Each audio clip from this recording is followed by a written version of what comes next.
Humility. The best example we have is Jesus. And the best example of Jesus we have is the worm. The Messianic song. I am a worm, I am no man. The opposite of humility is pride, self-love, putting yourself on the throne. When you step on a worm, something happens. You crush it. It bleeds. The word for worm, there's three words for worm, and they're all three used in the Messianic song. One of them is a grub that attaches itself to wood. When you pull it off, it leaves a crimson stain. Very prophetic. Jesus was on a tree, and when he pulled off, it left blood. Amen. How many of you, if you get stepped on, though, react like a snake? Just something to think about. You have the humility of Christ. How low can you go? Can you sit in the slot in high temperature situations? When I was involved in this business, the couples used to joke about having high volume, low profit conversations, where the volume got high, talking about the voices, but there was no profit in it. How many of you have that with your wife? How many say, okay, baby, if you believe that strongly, we'll go with your idea? Because a lot of what we argue about is not conviction, but preference. She wants a red car, you want a blue one. I don't have the red car. It's not that big a deal. When you get before God, God's going to say, I wanted you to have that blue car. How ridiculous would that be? So, I want to encourage you, and there's a phrase I want you guys to remember. Spirit of adoption. I want you to think about that for a minute. We're called the church. The spiritual Israel is called the vine that was grafted in, the wild olive branch that was grafted in. Now, if we're the branch that was grafted in, how dare we turn our nose up at anyone? Whether they be homeless, whether they be less fortunate, uneducated. Let me tell you something. I'm an ordained minister, but I only have 1 year of college. I dropped out. People say, we should go back. I don't feel comfortable to go back. I enjoy my time with Jesus too much. I enjoy doing things to try to make an impression on the culture. And maybe at some point I'll feel released, but I don't right now. But what are you doing to impress the culture? And it's something an option. This is a hard one for us to swallow. What are we doing for the homosexuals? Actually, I don't want to call them homosexuals. Yeah, I do. That's what they're homosexuals. What are we doing with them? Because, see, they got it twisted, but they're not going to know what real love is until a man loves them like Christ loves them. Right.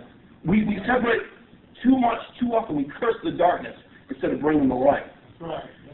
What happens when you go into a room and flick on the light? The darkness goes away. But if you don't bring the light into the room, the darkness is a presence only when there's an absence of light. Until we bring the light of Jesus Christ, there will be darkness. There will be problems. God has trained each of you to be problem solvers. You've got to stop looking at, I can't find a job. Oh, God, I'm going to pay my bills this month. Lord, what about this? What about who can I help? Who can I bless? Who can I encourage? Maybe that's your job. Too often we're worried about what we're into instead of what God's into. Because when you find, one of the reasons I'm here is because I found my passion. In your passion, you find your purpose in God's plan. And I'm passionate about getting the church straight about itself. Judgment must come to the house of the Lord first. That's what the Bible says.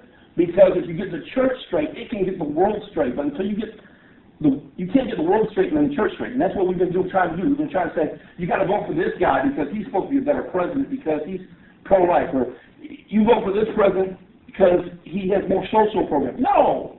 Don't vote for any of them. Vote for Jesus as king in your heart. Give up and die to yourself in your own, because that's who the other person running is. If you don't vote for Jesus, you. And you made a mess of your life already, I know, because that's why you're here. Jesus is a better president of your life than you are. Let me try that over here. Jesus is a better president in your life than you are. Anyone here agree? I'm sorry. Let me explain who Bishop Arlington Boone is and who my church is. I'm probably one of 6 white people in my church. So I'd like a little feedback, please. A little bit of feedback. Please, just a little bit. I like people talking to me. I talk in movies. I'm one of those people, I watch a movie and be like, man, this is going to happen. And people look at me. I do that at wrestling events, too. And they look at me, and when it happens, they're like, how'd you know? Because it's scripted. My encouragement to you guys is this.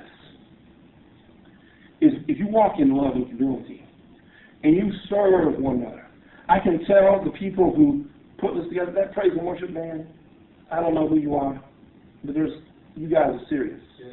You guys are serious. I come from a church that we're serious people, and I wouldn't say it just be trying to make you feel good, because I'm not into that. I'm not making people feel good. I'm into telling the truth. Got a few things. All truth is fixed, form, and universal. If it's true in one area of your life, it'll be true in the other. It is really truth. Love never demands its own way. It's true when you say you love your child and your wife, and when you love the Lord. True all the way through. If it's true love, you never demand your own way. The only reason why God can always demand his own way is because he's always right. And he's always righteous. I'd rather be righteous than right. Think about that one for a minute. See y'all. Because, see, if God took your decision above his, you'd immediately become God.